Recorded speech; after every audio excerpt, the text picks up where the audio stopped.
तो आइए, अलीगढ़ मुस्लिम यूनिवर्सिटी के एंट्रेंस क्लास 11th में एडमिशन के लिए जो होते हैं उसके लिए आज से तैयारी हमने स्टार्ट की है। मैं इस वीडियो सीरीज में एनसीईआरटी के सारे चैप्टर्स का निचोड़ with important MCQ question answer, ठीक है, क्लास 11th है के एडमिशन के लिए सबसे इंपॉर्टेंट मटेरियल है। वैसे तो और भी हैं बट जो सबसे इंपॉर्टेंट जो अलीगढ़ मुस्लिम यूनिवर्सिटी के प्रोस्पेक्टस में खुद वो रिकमेंड करते हैं वो है एनसीईआरटी का सिलेबस। तो मैं मैक्स टू मैक्स एनसीईआरटी के मैं चैप्टर नहीं पढ़ाऊंगा आपको मैं एनसीईआरटी का एक्सट्रैक्ट देने की कोशिश करूंगा, मतलब उसमें से कुछ चीजों को हमने निचोड़ा है और उसके बाद मैंने आपके सामने प्रेजेंट करने की कोशिश करूंगा।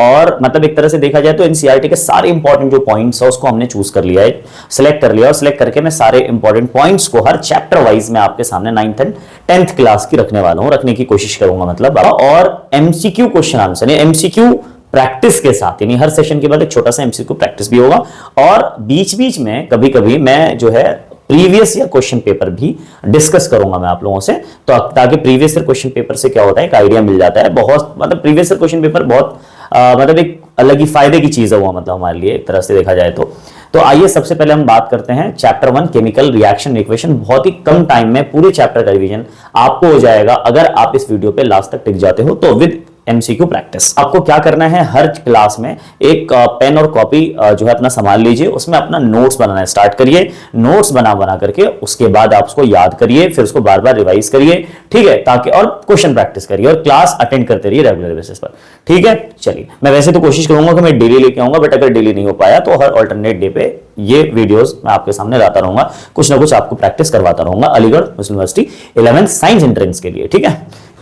तो सबसे पहले हमारा केमिकल रिएक्शन इक्वेशन में व्हाट इज केमिकल रिएक्शन। बच्चों आप सबने अभी पढ़ा होगा क्लास 10th में केमिकल रिएक्शन क्या होता है, तो आपको पता है क्या process in which new substances with different properties are form, यानी जब भी कोई दो या दो से ज्यादा सब्सटेंसेस मिलते हैं और नए सब्सटेंस का फॉर्मेशन हो तो हम बोलेंगे कि केमिकल रिएक्शन। अब ये नए सब्सटेंस का क्या मतलब है सर? नए सब्सटेंस का मतलब हम ऐसे समझ सकते हैं कि सपोज हाइड्रोजन और ऑक्सीजन गैस को जब हम मिलाते हैं तो वाटर बनता है, जो वाटर है वो एक न्यू सब्सटेंस कहलाएगा और इसका बनना केमिकल रिएक्शन कहलाएगा। उसकी वजह ये है ये न्यू सब्सटेंस क्यों है सर? क्योंकि वाटर ना तो हाइड्रोजन की प्रॉपर्टी दिखाता ना तो ऑक्सीजन की, वाटर की एक अपनी यूनिक प्रॉपर्टी है। जैसे चीनी और पानी को मिला के शरबत बनाते हैं तो शरबत एक ऐसी चीज है जो चीनी और पानी दोनों के बिहेवियर को शो करता है, तो शरबत का बनना is not chemical process, right. तो वहां पर जो है वो प्रॉपर्टी शो हो जा रहा है अपने जिन चीजों से बनाए मिलके बने हैं वो, मतलब जिन चीजों से मिलके बने हैं शरबत, उनकी प्रॉपर्टीज को वो दिखा रहा है, तो वो केमिकल रिएक्शन नहीं हुआ और शरबत is not a chemical substance और न्यू सब्सटेंस।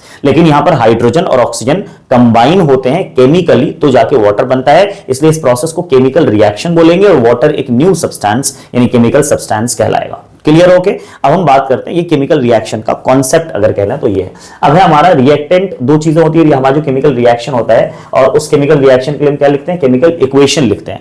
और इक्वेशन क्या है, किसी भी केमिकल रिएक्शन को फॉर्मूले से रिप्रेजेंट करना, यानी कि सिंबल्स का इस्तेमाल करके रिप्रेजेंट करना केमिकल इक्वेशन कहलाता है। और केमिकल इक्वेशन सपोज हमने कहा कि कार्बन है वो ऑक्सीजन में मिलता है तो कार्बन डाइऑक्साइड बनाता है। देखो एक तो मैंने वर्ड में कह दिया कि कार्बन है ऑक्सीजन मिलता है कार्बन डाइऑक्साइड बनाता है और हमने इसको सिंबल में लिख दिया, तो ये केमिकल रिएक्शन को रिप्रेजेंट कर रहा है और इसको हमने सिंबलिक रिप्रेजेंटेशन दिया इसलिए इसका नाम केमिकल इक्वेशन हो जाएगा, ठीक है। जैसे हम कहीं भी बोल दें कि carbon combine with oxygen to form carbon dioxide, ये केमिकल रिएक्शन है, चलेगा, इसको कह सकते हैं this is the chemical reaction. But क्या ये केमिकल इक्वेशन ऐसे स्टेटमेंट में लिख देना नहीं, जब तक इसको हम सिंबलाइज फॉर्म में नहीं लिखेंगे ये केमिकल इक्वेशन नहीं हो सकता। अब आप देख सकते हो केमिकल इक्वेशन में दो चीजें हैं, there are two parts in chemical reaction equation, एक तो लेफ्ट वाला पार्ट है एक राइट वाला पार्ट है, इसको रिएक्टेंट बोलते हैं और इसको हम प्रोडक्ट बोलते हैं, ठीक है। एरो क्या बताता है सर? एरो बताता है डायरेक्शन ऑफ रिएक्शन, ठीक है, रिएक्शन यानी क्या मिलके क्या बना या क्या टूट के क्या बने, ये एरो बताता है हमें, ठीक है। तो ये रिएक्टेंट है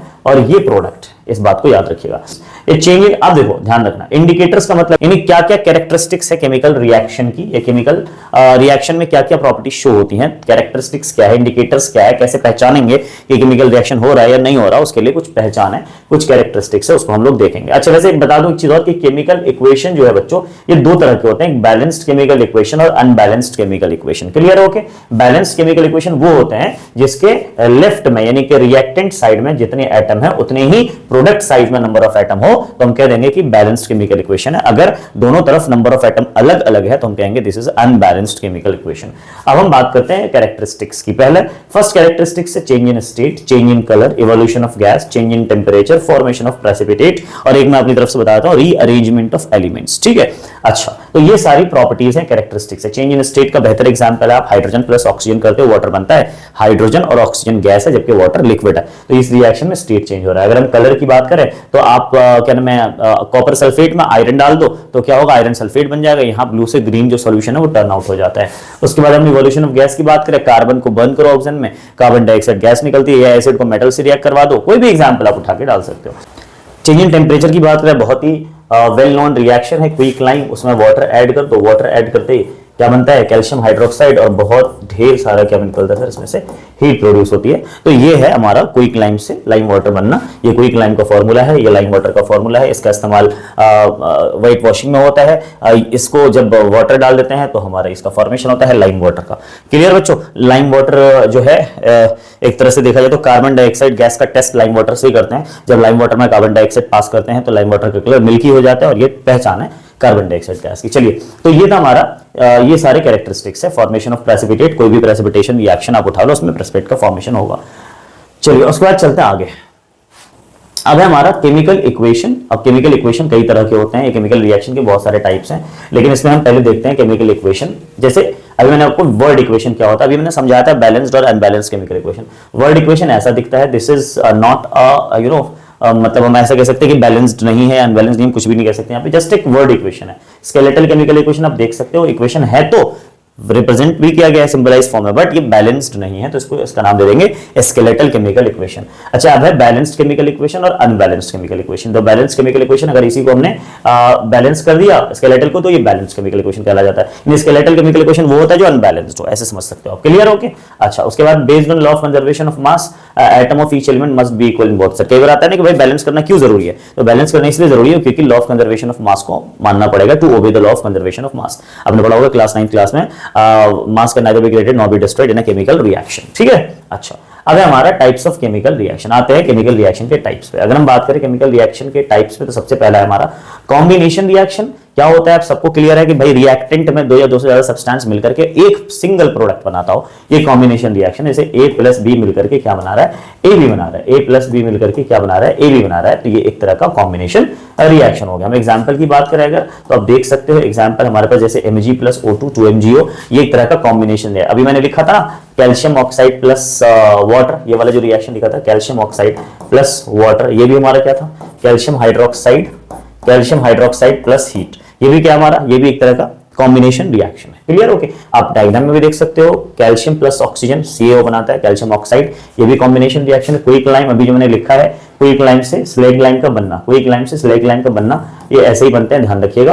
कैल्शियम ऑक्साइड था, यहाँ पर देखो कैल्शियम ऑक्साइड यानी क्विकलाइम है, और क्विकलाइम में क्या मिला दिया हमने क्या मिला दिया, हमने पानी मिला दिया, वाटर ऐड कर दिया। जैसे वाटर ऐड किया स्लेगलाइम यानी कि लाइम वाटर यानी कि कैल्शियम हाइड्रोक्साइड बन गया। तो इस रिएक्शन को आप देख सकते हो, this is combination reaction as well as exothermic reaction, आप इसको ऐसे भी कह सकते हो। हम नेक्स्ट टाइप पे चलते हैं, डीकंपोजिशन रिएक्शन। डीकंपोजिशन रिएक्शन आपको पता है सिंगल कंपाउंड होता है, एक सिंगल रिएक्टेंट है, वो ब्रेक होके बहुत ज्यादा प्रोडक्ट बनाते हैं। रिएक्टेंट ब्रेक होके बहुत सारे प्रोडक्ट, रिएक्टेंट एक ही होगा, ध्यान रखना। Single compound break into simple substances. आपको डेफिनेशन तो यहाँ पे याद करनी है नहीं, कंपटीशन में एक फायदा ये हो जाता है कि मैं डेफिनेशन याद करना नहीं होता। ठीक है, जनरल फॉर्म ऐसा हो सकता है कि भाई कोई कंपाउंड है हमारे पास, कोई कंपाउंड है हमारे पास, और वो कंपाउंड कैसा है, वो कंपाउंड कुछ एबी टाइप का, ये ब्रेक हुआ, ब्रेक होने के बाद ए और बी बना लिया इसने। ठीक है, अब ये कई तरह के होते हैं, पहला हमारा थर्मल, दूसरा है हमारा इलेक्ट्रोलाइटिक, तीसरा है हमारा फोटोलाइटिक डिकम्पोजिशन। अब थर्मल डिकम्पोजिशन ऐसा है जिसमें हीट की मदद से किसी कंपाउंड को तोड़ते हैं, उसका नाम हो जाएगा थर्मल। अगर हम इलेक्ट्रिसिटी की मदद से किसी कंपाउंड को तोड़ेंगे तो वो हमारा इलेक्ट्रोलाइटिक। अगर हम सनलाइट की मदद से किसी कंपाउंड को तोड़ेंगे तो हो जाएगा फोटोलाइटिक डिकम्पोजिशन। ठीक है, अब तीनों के एग्जाम्पल है, आप तीनों के एग्जाम्पल चाहो तो लिख सकते हो। थर्मल की अगर हम बात करें तो थर्मल का तो खैर आपका यहाँ लिखा हुआ है, साफ साफ देख सकते हो। आप एरो पे चाहो तो हीट लिख दो या ट्रायंगल बना दो, ये हमारा कैल्शियम कार्बोनेट ब्रेक होकर कैल्शियम ऑक्साइड और कार्बन डाइऑक्साइड बना रहा है। ये तो थर्मल का एग्जांपल हो गया, तो थर्मल का एग्जांपल हो गया। क्लियर? ओके। अगर हम बात करें इलेक्ट्रोलाइटिक का एग्जांपल, तो इलेक्ट्रोलाइटिक का एग्जांपल बहुत ही सिंपल सा है। H2O ब्रेक होता है, H2O ब्रेक होता है इलेक्ट्रिसिटी की मदद से, तो क्या बनाता है H2 प्लस में O2 बनाता है बच्चों। क्लियर? ओके, इसको इलेक्ट्रोलिसिस ऑफ वाटर भी कहते हैं। अब अगर इसको बैलेंस करें तो यहाँ 2 और यहाँ 2 लग जाएगा। अब देखो हाइड्रोजन के कितने मॉलिक्यूल बने बताओ, एक मॉलिक्यूल बना ना, और ऑक्सीजन के कितना मॉलिक्यूल बना, कुछ नहीं है तो 1 सर 1 मॉलिक्यूल बना। अब आप बताओ हाइड्रोजन और ऑक्सीजन का मॉलिक्यूलर रेशियो कितना है, H2 और O2 का मॉलिक्यूलर रेशियो। कई बार पेपर में आया क्वेश्चन, तो आप कह सकते हैं 2:1। कई बार उल्टा पूछ लेंगे O2 और H2 का मॉलिक्यूलर रेशियो बताओ इलेक्ट्रोलिसिस ऑफ वाटर में, तो आप 1:2 बता सकते हो। तो इस तरह से जनरली क्या हमारा इलेक्ट्रोलाइटिक डिकम्पोजिशन है। अच्छा, उसके बाद है ये एनसीईआरटी में दे रखी है, तो अगर आप चाहो तो इसको डिटेल में और जाके पढ़ सकते हो, बाकी कंपटीशन के लिए इतना मेरे ख्याल से ठीक है। फोटोलाइटिक डिकम्पोजिशन में एग्जांपल आप क्या लिखोगे, तो फोटोलाइटिक डिकम्पोजिशन में एग्जांपल जो बेहतर है हमारा वो क्या हो सकता है बताओ। आपने सुना होगा AgCl। AgCl में अगर हम सनलाइट पास करें, AgCl में सनलाइट पास करें तो सनलाइट पास करते ही Ag और Cl ब्रेक हो जाता है, Ag प्लस Cl2 बना लेगा। और आपको पता है बच्चों AgCl जब ब्रेक होगा, आप ध्यान में इस बात को रखिएगा, याद से इस बात को ध्यान में रखिएगा कि जो AgCl है वो लाइट सेंसिटिव कंपाउंड है, यानी कि अगर लाइट पड़ जाए सनलाइट तो ये ब्रेक हो जाता है, इसलिए इसको डार्क वाटर में रखते हैं। ठीक है, Ag और Cl2 बनाता है। आपको बताऊं इसका कलर, तो ये प्रेसिपिटेट है, व्हाइट PPT है, ये प्रेसिपिटेट, ये है व्हाइट PPT। ठीक है, और ये ब्रेक जब हो जाता है तो ये बनाता है ग्रे कलर का सब्सटेंस, सिल्वर ग्रे कलर का सब्सटेंस, प्लस में क्लोरीन गैस प्रोड्यूस करता है, क्लोरीन गैस प्रोड्यूस करता है। तो इस तरह से जनरली रिएक्शन हो गया। नेक्स्ट हमारा डिस्प्लेसमेंट रिएक्शन। डिस्प्लेसमेंट क्या होता है, नाम से क्लियर है आपको, जाहिर सी बात है।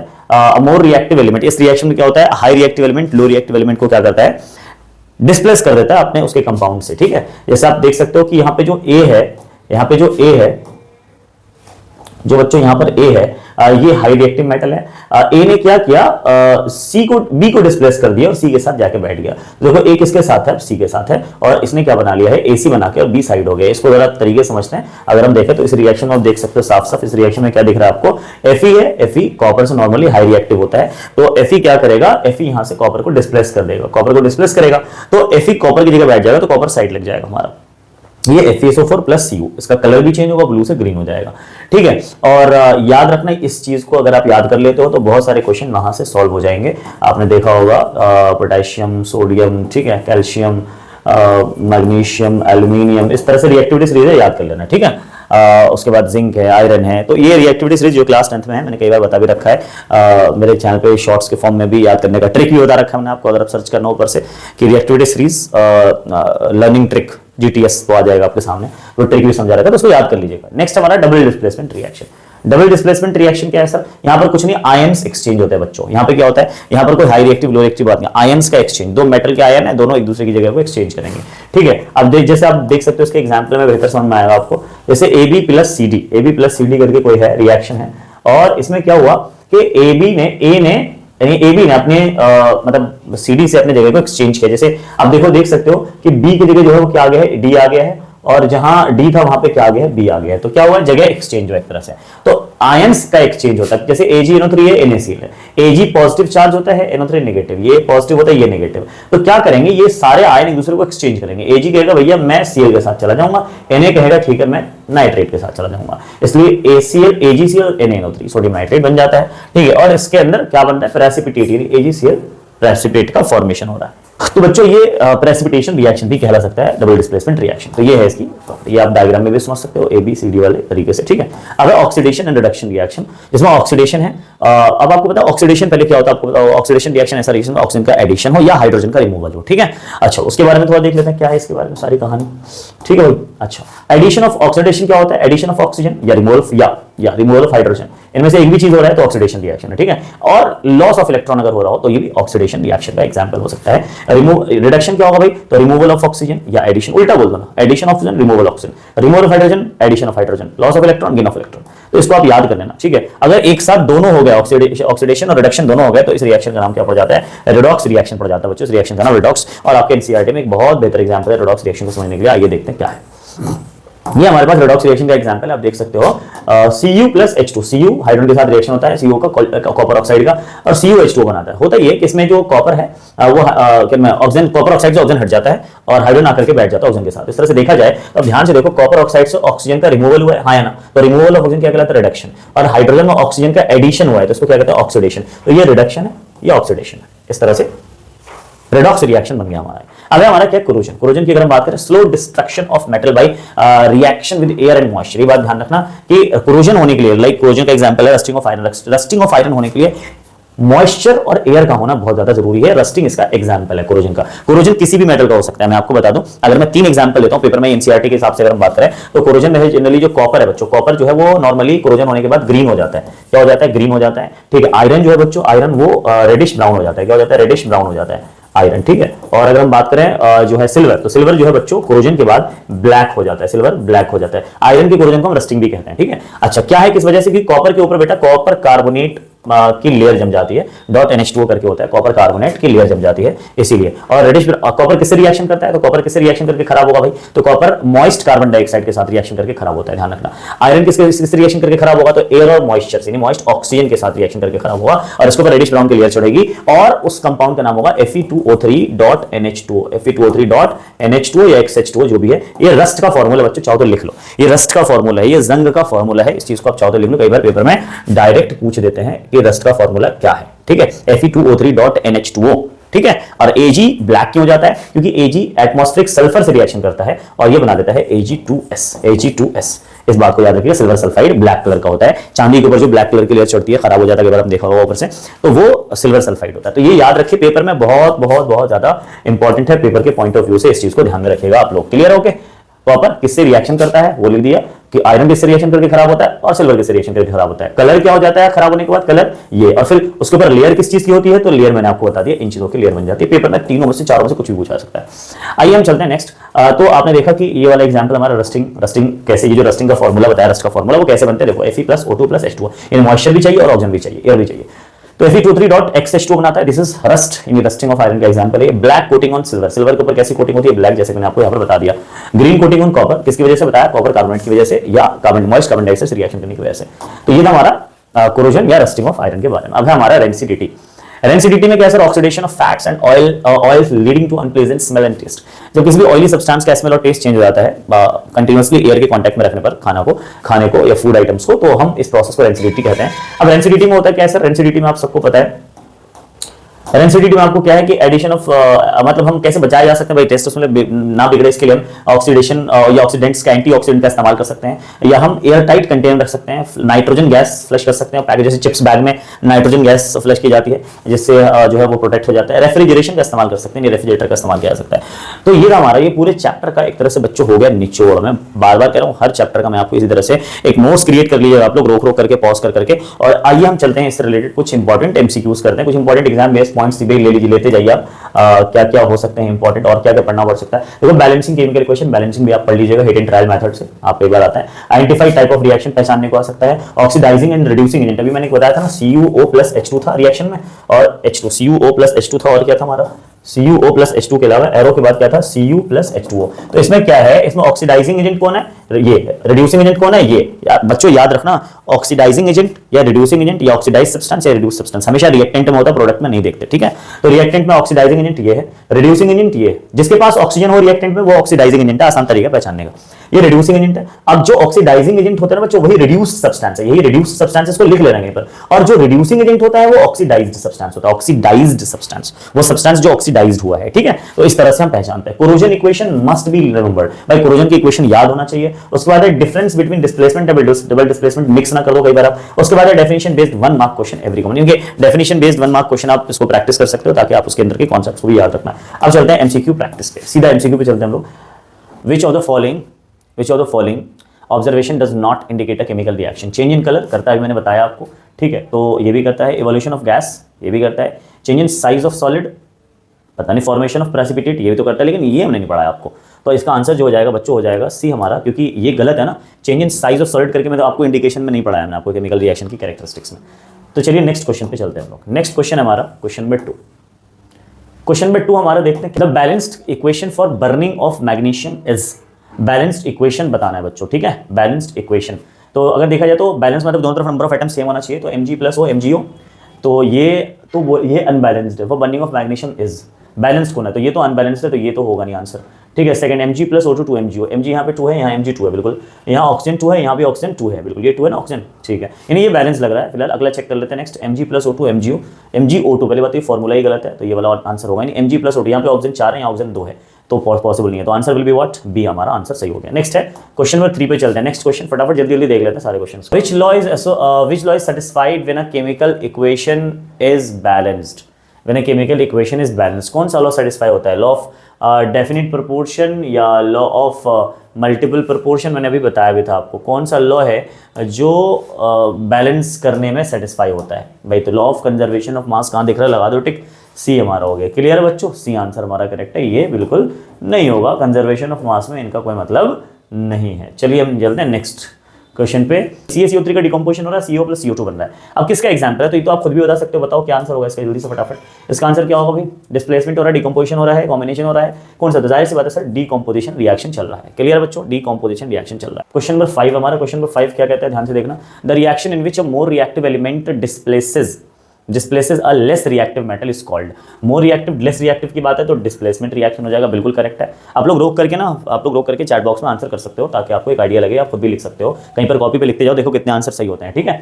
अब नेक्स्ट क्वेश्चन हमारा, नेक्स्ट क्वेश्चन चलते हैं। When iron nail is dipped in the copper sulphate solution the colour changed because, iron nail को डिप करते हैं कॉपर सल्फेट में, तो iron is less reactive than copper, गलत है। और उसके बाद अगर हम बात करें तो आयरन डिस्प्लेसेस कॉपर, ये बात सही लग रही है, ये तो गलत लग रहा है।